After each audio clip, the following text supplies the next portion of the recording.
Hello, magandang araw po sa ating lahat, sa ating mga kababayan from Luzon, Visayas, and Mindanao. Kamusta? Welcome po sa Munting Tinig Channel. Ito po ang inyong lingkod, ang Munting Tinig ng Ordinaryong Filipino. Kung kayo ay bago, huwag kalimutan mag-share, mag-like, and subscribe. And please don't forget to click the notification bell para updated kayo every time na magkakaroon tayo ng mga activity. Like for example, pag-upload ng mga videos, mga polls, at the same time, pagla-livestream dito po sa ating munting tahanan. Ang pag-usapan po natin, mga kamunting tinig, ay ang ganito. So, kailangan din natin, ako talaga personally, despite of many issues no, na nangyayari po sa politika, I'm so thankful because kahit papano naman talaga ay merong nakikitang sumusuporta sa ating mahal na Pangulo na talagang ma-deliver kung ano man ang gustong i-champion ng administration na ito pagdating po sa public service. So, ako, masaya bilang education or what we call this, bilang educator, kasi nga ako po ay isang guro, nung narinig ko na paigtingin ng 20th Congress, of course, hindi natin alam, pero ngayon, under the leadership of Speaker Martin Romualdez, na talagang bigyan nila ng pagkakataon, no? Bigyan nila ng pagkakataon na talagang paigtingin ang kanilang commitment, no, ng House of Representatives to champion educational reform. Kasi kailangan talaga ng reforma ng ating educational system para nang sa ganon ma-promote yung equity ng ating mga kabataan, yung youth development, at saka yung tinatawag na long-term national growth. Dahil yun ang pinakamahalaga no? Yun ang pinakamahalaga. At pasalamat tayo dahil mayroon tayong Congress under the leadership of Speaker Martin Romualdez who really knows what are the different gaps that we must urgently fill in as far as our Philippine education is concerned. Despite of maraming pamumulitika ng mga politicians, dapat ito po ay susugan at suportahan ng mga politicians itong gustong mangyari ni Speaker Martin Romualdez na i-champion ang educational system at saka magkakaroon po talaga ng reforma at siyempre pupunduhan para magkakaroon na tayo ng tinatawag na free tuition. Alam naman natin na itong 19th Congress nabigyan po ito ng halaga. Ang problema, mayroon tayong Vice President na alinganga na nagiging Department of Education Secretary, umupo lang doon, lumustay lang ng confidential funds, walang achievements, hindi natitingnan yung mga loopholes, yung mga gaps na dapat i-fill in, no, at hindi ni-work out, kaya nagkaroon tayo ng tinatawag na deterioration of educational system. Hanggang sa ayon, pinalitan, no, ni Secretary Angara. Pero ito, sa punto na ito, in the 20th Congress, kasi alam naman natin na si Speaker Martin Romualdez is a Speaker of 19th Congress, despite of challenges, maganda na talagang ginawa nilang landmark achievement itong education. Pero kulang pa talaga. At sila din mismo Kaya nga sabi nga ni Speaker Martin Romualdez, free tuition was a landmark achievement but the work is far from over. So marami pa mga dapat gawin. Sabi niya, nearly 4 out of 10 students in state universities and colleges are still dropping out in some region. So the situation is even more alarming. And that is what we called the result of educational committee. No? Kasi siyempre may mga briefing yan, yung EDCOM 2, may mga series of discussions. They already identified what we call the gaps that needs to be filled in. So imagine 4 out of 10 students in some regions nagda-drop. So what are the reason? What are the factors why they drop out, no?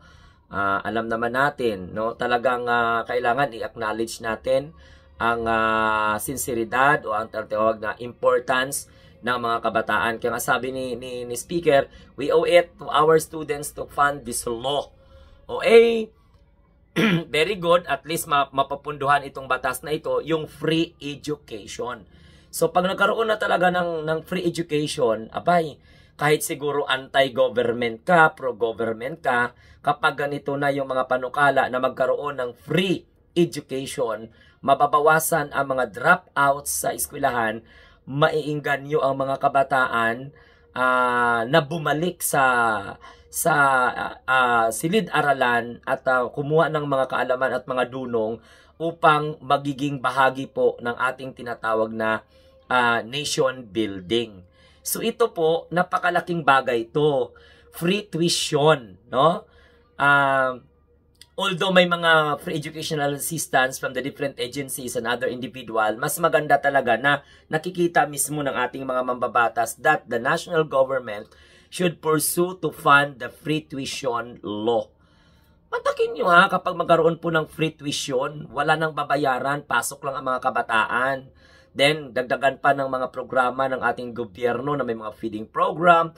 Sa elementary pa lang yan. Sa college, may mga, ang dami-dami pang mga future activities na kung saan ay makakapagdagdag para ma-strengthen at mabigyan po ng pagkakataon, ma-motivate ang mga kabataan na bumalik po sa silid-aralan para mawala na po yung mga kaso ng mga dropouts. That is the reason why Speaker Martin Romualdez urged the government to consider what we call the strategic at the same time intervention. Pag sinabing strategic intervention, that is really highly technical. It is just a matter of collaboration between the government, non-government agencies, and at the same time, the Department of Education, TESDA, Commission on Higher Educations, yan ang tinatawag natin na kung baga strategic intervention such as what? Siyempre may mga monthly stipend. Yun ang gusto ni Speaker Martin Romualdez. Transport, subsidy. Kung nagbibigay tayo ng iba't ibang mga subsidiya, so siyempre, since we acknowledge the importance of our students, very good na ito po ay napag-isipan ng isang mambabatas. Kaya nga, dapat sa mga mambabatas, tulungan ninyo, Kalaban man kayo sa gobyerno, suportado man kayo ng gobyerno, pagdating sa edukasyon, dapat magkaisa tayo.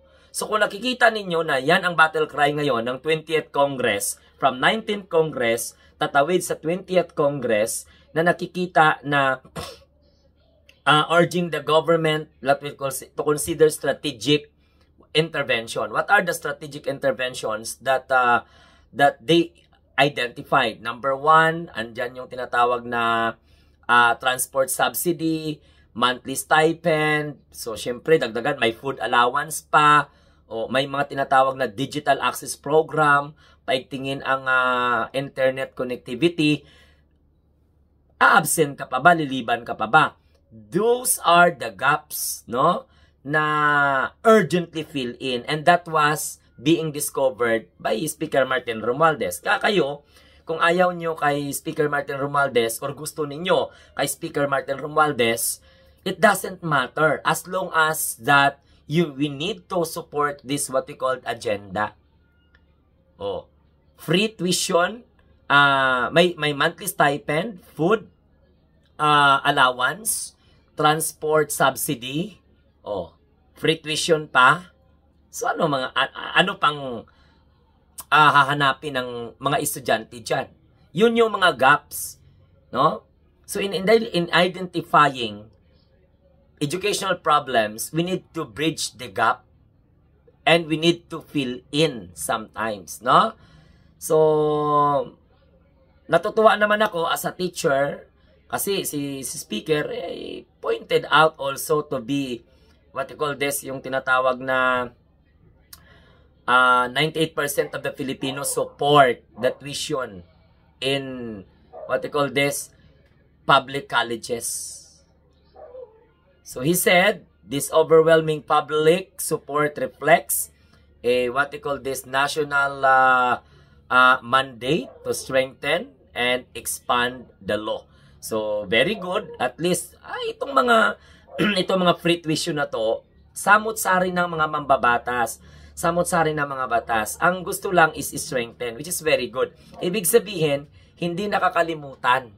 Okay? Because that free tuition is a landmark achievement Papagay natin other congresses, particularly the 19th Congress, tatawid sa 20th Congress. And very good because there are some lawmakers, okay, one of that is Speaker Martin Romualdez said that we need to support the, what we call this, Filipino students in terms of what?